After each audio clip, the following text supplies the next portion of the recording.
આખરી ગરમીથી રાહત મેળવવા દમણના દરિયા ઉમટ્યા ભક્તો। સંઘ પ્રદેશ દમણમાં પણ ગરમીનો પ્રકોપ જોવા મળી રહ્યો છે, ત્યારે દરિયા કિનારે પર્યટકોની ભીડ જોવા મળી। મોટી સંખ્યામાં પર્યટકો દરિયા કિનારે પહોંચ્યા।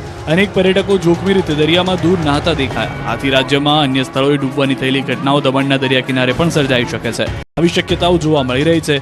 દરેક કિનારે મોટી સંખ્યામાં પર્યટકોની ભીડ જોવા મળી, પરંતુ પર્યટકોની સુરક્ષા મામલે ઉણપ પણ જોવા મળી। અસંખ્ય પ્રવાસીઓ દરિયામાં દૂર જોખમી રીતે નહાતા જોવા મળ્યા। તેમને રોકવાવાળું કોઈ જ ન હતું। સાથે જ લાઈફ જેકેટ અને સુરક્ષા ગાર્ડની પણ વ્યવસ્થાનો અભાવ હતો। દરિયા કિનારે વોચ ટાવર સહિતની સુવિધા હોવી જોઈએ, પરંતુ અહીં દમણના દરિયા કિનારે આખું વર્ષ અસંખ્ય પ્રવાસીઓ આવતા હોવા છતાં વેકેશનમાં આ માહોલ પણ પર્યટકોની સુરક્ષા મામલે અનદેખી કરવામાં આવતી હોય તેમ લાગી રહ્યું છે। જોકે દમણના દરિયા કિનારે પોલીસની હાજરી જોવા મળી હતી, પરંતુ પોલીસ દરિયા કિનારા ઉપર ટ્રાફિક સંચાલનમાં જ વ્યસ્ત દેખાતી હતી।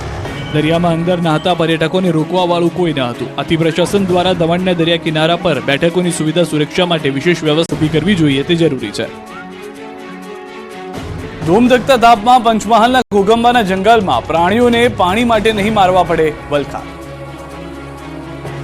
કાળઝાળ ગરમીથી લોકો તોબા પોકારી ઉઠ્યા છે। સૂર્યદેવના રૌદ્ર રૂપના કારણે હાહાકાર મચી ગયો છે। જ નહીં, જંગલમાં પ્રાણીઓ પણ ગરમીથી ત્રાહિમામ થઈ ગયા છે। ત્યારે પંચમહાલના ઘોગંબાના જંગલમાં વસતા પ્રાણીઓને પાણી માટે વલખા મારવા નહીં પડે। 9400 હેક્ટર જમીનમાં પથરાયેલા વિસ્તારમાં વસવાટ કરતા વન્યજીવો માટે વન વિભાગે પીવાના પાણીની સુવિધા ઊભી કરી છે। કુદરતી જળસ્ત્રોત ઉપરાંત પાણી સંગ્રહ માટે ખાસ કુંડીઓ બનાવી કૃત્રિમ જળસ્ત્રોત ઊભા કર્યા છે, જેમાં પાણી ભરવા માટે બોરવેલ કરી પવનચક્કી અથવા ટેન્કર વડે પાણી ભરવામાં આવે છે। રીંછવાણી વન વિસ્તારમાં હેન્ડપંપના માધ્યમથી પાણી કુંડીમાં ભરવાનો નવતર પ્રયાસ કરાયો છે। અહીં પાણી ભરવા માટે વીજળી કે ટેન્કરની જરૂરિયાત ઊભી થતી નથી। માંડવી તાલુકાનો જીવાદોરી સમાન આમલી ડેમ ચોમાસા પહેલા ખાલી થયો, 30 થી વધુ ગામના લોકો પર ખતરો। હજુ તો ચોમાસાના કોઈ એંધાણ નથી, ગરમી તેનું રૌદ્ર સ્વરૂપ બતાવી રહી છે। ત્યારે જ સુરતના માંડવી તાલુકાનો જીવાદોરી સમાન આમલી ડેમ તળિયા ઝાટક ગયો। 30 થી વધુ ગામડાઓને પાણી પૂરું પાડતો આમલી ડેમ ચોમાસા પહેલા જ ખાલી થઈ ગયો। બે મહિનાના મધ્યમાં જ આમલી ડેમનું તળિયું દેખાતા 30 જેટલા ગામોમાં સિંચાઈના પાણીને લઈને ગંભીર સ્થિતિ સર્જાય તેવા એંધાણ છે। હાલ ડેમમાં ફક્ત 10% જ પાણીનો જથ્થો બચ્યો છે। 1.25 મીટર સાથે ડેડ સ્ટોરેજ કેપેસિટી પર પહોંચી ગયો છે। પરિણામે પીપલવાડા અને ખાતરા દેવી સહિતના ગામોને ભર ઉનાળે પાણી માટે વલખા મારવા પડી શકે છે। આમલી ડેમમાં છેલ્લા 3 વર્ષથી પૂરતા પ્રમાણમાં પાણી ભરાતું હતું, જો ચાલુ વર્ષે ડેમમાં ઓછું પાણી છે। બીજી બાજુ આમલી ડેમમાં મરામતના ભાગરૂપે કામગીરી શરૂ કરાઈ છે, ત્યારે ગોળધા અને લાખી ડેમમાં પૂરતું પાણી છે અને તેનો સિંચાઈમાં ઉપયોગ થશે। જો ચોમાસું પાછળ ખેંચાય તો મોટા ભાગના ગામોમાં પાણીની સિંચાઈની ગંભીર સ્થિતિ સર્જાઈ શકે છે। અમદાવાદના ફળવાડીમાં જંગ 1200 રૂપિયામાં છે। અમદાવાદમાં દિવસે ને દિવસે લુખ્ખાઓની દાદાગીરી વધી છે। અસામાજિક તત્વો બેફામ બની રહ્યા છે, જેનો આ બોલતો પુરાવો છે। લુખ્ખાગીરીની આ દ્રશ્યો છે અમદાવાદના ફતેવાડીના। અહીં નૂરે ઇસ્લામ હોટલમાં એક યુવાને ₹1200 રૂપિયાનું જમવાનું પેક કરાવ્યું। પાર્સલ લઈ લીધા બાદ વેપારી પૈસા માંગતા યુવાન ગિન્નાયો। વેપારી સાથે માથાકૂટ કરી હોટલમાં રાખેલા સામાનની તોડફોડ કરી। દ્રશ્યોમાં જોઈ શકાય છે કે નૂરે ઇસ્લામ હોટલમાં ટેબલ પર રાખેલી વસ્તુઓ નીચે પડી રહી છે, બબાલ કરી રહ્યો છે અને વેપારીને મારી નાખવાની ધમકી આપી રહ્યો છે। હોટલ પર માથાકૂટ થતા લોકોમાં નાસભાગ મચી ગઈ। હોટલ પર જમવા આવેલા લોકો ડરી ગયા। વેજલપુર પોલીસે ગુનો નોંધી વધુ તપાસ હાથ ધરી। દમણના દરિયા કિનારે થયું દંગલ, નશાખોરે યુવતીને છેડતા લોકોએ ધોકાવ્યો। દમણના દરિયા કિનારે નહાતી કેટલીક યુવતીઓ સાથે છેડતી બાબતે પર્યટકો વચ્ચે મારામારી થઈ હતી। નશામાં ધૂત એક પર્યટકે નહાતી યુવતીઓ અને બાળકીઓની છેડતી કરી। યુવતીઓ અને બાળકીના પરિવારજનોએ યુવકને ટોકવા જતા યુવકે પરિવાર પર હુમલો કર્યો। આથી પરિવારના એક સભ્ય લોહીલુહાણ થઈ ગયા હતા। રોષે ભરાયેલા પરિવારે હુમલો કરનાર અને યુવતીઓની છેડતી કરનાર છાકટા યુવકને દોડાવીને માર્યો। દારૂના નશામાં યુવકે યુવતી અને બાળકીઓની છેડતી કરતા પરિવાર રોષે ભરાયો હતો। બનાવની જાણ થતાં જ પોલીસની ટીમ પણ પહોંચી હતી। યુવતીઓની છેડતી બાદ હુમલો કરી ફરાર થનારા યુવકની અટકાયત કરી આ મામલે જરૂરી કાર્યવાહી હાથ ધરાઈ હતી।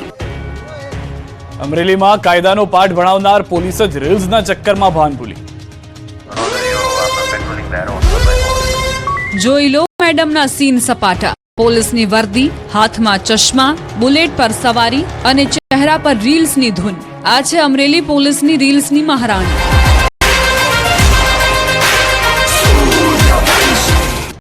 કાયદાનો પાઠ ભણાવનાર જ જાણે રીલ્સના ચક્કરમાં ભાન ભૂલી ગયા હોય તેવું લાગી રહ્યું છે।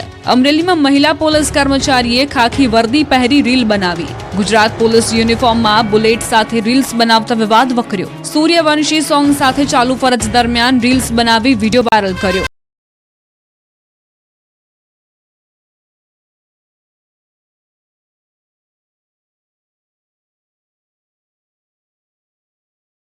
નહીં આ બેનને જાણે પોલીસની વર્દીનો રોફ હોય તે રીતે કેમેરામેન સાથે રીતસરનું રીલ્સનું શૂટિંગ કર્યું. પોલીસ કર્મચારીઓએ ચાલુ ફરજ યુનિફોર્મમાં રીલ્સ વિડીયો નહીં બનાવવા સૂચના હોવા છતાં ફરી વિડીયો સામે આવતા અનેક સવાલ ઉઠી રહ્યા છે. રાજકોટના સીમાડે ફરી આદમખોર દીપડાએ મચાવ્યો આતંક. જીવાપર ગામે 4 દિવસમાં 2 વાછરડાનું મારણ થયું. ખેડૂતોમાં ભયનો માહોલ. અત્યાર સુધી જંગલ આસપાસના ગામડાઓને દીપડો ડરાવી રહ્યો હતો, પણ હવે તો જાણે રાજકોટના ગામડાઓમાં દીપડાઓનો ગઢ બની ગયો હોય તેવું લાગે છે. રાજકોટ નજીક જીવાપર ગામે 4 દિવસમાં દીપડાએ 2 વાછરડાનું મારણ કરતા ગ્રામજનોમાં ભયનો માહોલ છવાઈ ગયો. રાજકોટ નજીક અમદાવાદ હાઈવે પર હીરાસર એરપોર્ટ પાસે આવેલા જીવાપર ગામ ખાતે થોડા દિવસથી દીપડાએ ધામા નાખ્યા છે. જીવાપરની સીમમાં એક જ ખેડૂતના 2 વાછરડાનું મારણ કરતા ખેડૂતો પોતાના જ ખેતરે જતા થરથર ધ્રુજી રહ્યા છે. દીપડાના આટાફેરાથી સ્થાનિક લોકોમાં ભયનો માહોલ છે.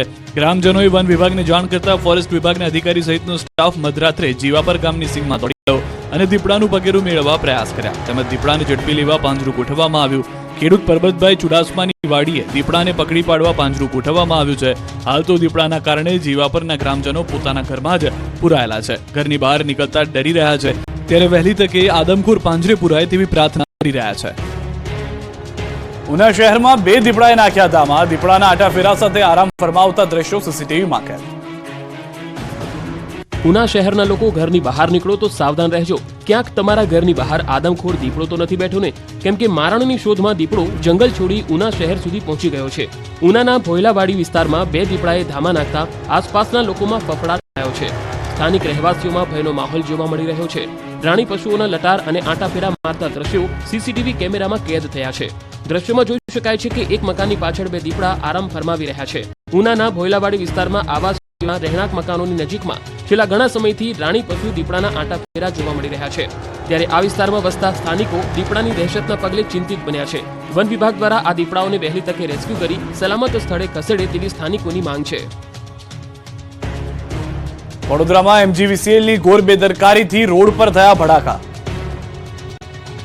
રોડ પર વિસ્તારમાં થતા કડાકા ભડાકાના દ્રશ્યો છે વડોદરાના. વડોદરામાં MGVCLની ઘોર બેદરકારીના કારણે વિસ્તારમાં કડાકા ભડાકા થયા. પૂર્વા હાઉસિંગ બોર્ડ અને અનમોલ નગર પાસે વીજ થાંભલામાં સ્પાર્ક થતા વીજ વાયરો બળીને નીચે પડતા જાણે કે રોડ પર આતશબાજી થતી હોય તેવા દ્રશ્યો સામે આવતા લોકોમાં ભય ફેલાયો. રાત્રિના સમયે વિસ્તારમાં કડાકા ભડાકા થતા સ્થાનિકોની ઊંઘ હરામ થઈ ગઈ. આવી ઘટનાઓ 1-2 દિવસથી નહીં પરંતુ છેલ્લા 15 દિવસથી થતા સ્થાનિકો પરેશાન થઈ ગયા છે. બાળકોને વૃદ્ધો આ દહેશત જીવી રહ્યા છે. સ્માર્ટ મીટરની વાતો વચ્ચે MGVCLની કામગીરી નિષ્ફળ થઈ છે. વડોદરાના સાવલીમાં મેળો મોતનો મેળો બનતા રહી ગયો. મેળામાં રાઈડ તૂટતા અફરાતફરીનો માહોલ છવાઈ ગયો. વડોદરાના સાવલીના મેળામાં લોકો રજા માણી રહ્યા છે, પણ સાવલીનો મેળો મોતનો મેળો બનતા રહી ગયો. સાવલીના પોઈચા ચોકડી ખાતે ભાટિયા મેદાનમાં આનંદ મેળો ભરાયો છે. મેળામાં દરરોજ હજારો લોકો આનંદ માણવા આવી રહ્યા છે. તરફ મોજ મસ્તીનો માહોલ છે. લોકો રજાની મજા માણી રહ્યા હતા ત્યારે જ આનંદના મેળામાં ચકડોળમાં ક્ષતિ સામે આવી. લોકમેળામાં લાગેલી બ્રેક ડાન્સ નામની રાઈડના લોખંડના પાટિયા ઉખડી ગયા. મેળામાં હાજર લોકોના ધબકારાને પણ બ્રેક ફેલ થઈ ગઈ. ચકડોળમાં બેસવાના નીચેના ભાગેથી લોખંડના પતરા અચાનક ઉખડી જતા નાસભાગ મચી ગઈ. લોકોના ચહેરા પર ખુશીઓ ગાયબ થઈ ગઈ અને ચહેરા પર ચિંતાની લકીરો છવાઈ ગઈ. તાત્કાલિક સંચાલક દ્વારા મેળો બંધ કરવામાં આવ્યો. સદનસીબે દુર્ઘટના અંગે તુરંત જાણ થતા સાવલીનો આનંદ મેળો માતમમાં ફેરવાતા બચી ગયો. ધોરાજીમાં ગંદા પાણીનું વિતરણ કરતા જનતા ધંધે લાગી. તંત્રના બાબે ધોરાજીના લોકોને ગંદુ પાણી પીવાનો વારો આવ્યો. ધોરાજી નગરપાલિકા દ્વારા છેલ્લા 7 દિવસથી આ પ્રકારનું ગંદુ પાણી વિતરણ કરવામાં આવતા ધોરાજીની જનતાને ધંધે લાગવાનો વારો આવ્યો છે. એક તરફ નગરપાલિકા દ્વારા 7 દિવસે એકવાર અનિયમિત પાણી આપવામાં આવે છે. જ્યારે પાણી મળે છે ત્યારે પશુઓ પણ પાણી ન પી શકે એટલું ગંદુ પાણી આપવામાં આવતા લોકોમાં રોષ ફેલાયો છે. ગંદુ પાણી આપવામાં આવતા મહિલાઓ રણચંડી બની હતી. જો પાણી સ્વચ્છ આપવામાં ન આવે તો આંદોલનની ચીમકી ઉચ્ચારી છે. સાથે જ દર 2 દિવસે પાણી વિતરણ કરવાની માંગ કરી છે. લોકોનો આક્ષેપ છે કે ફોફલ ડેમ તેમજ ભાદર 2 ડેમમાં પાણીનો જથ્થો પૂરતો હોવા છતાં પાણીના ધાંધિયા છે. દર 7 દિવસે પાણી હોવાથી ધોરાજી શહેર ભાજપ પ્રમુખે ચીફ ઓફિસરને લખ્યો છે પત્ર.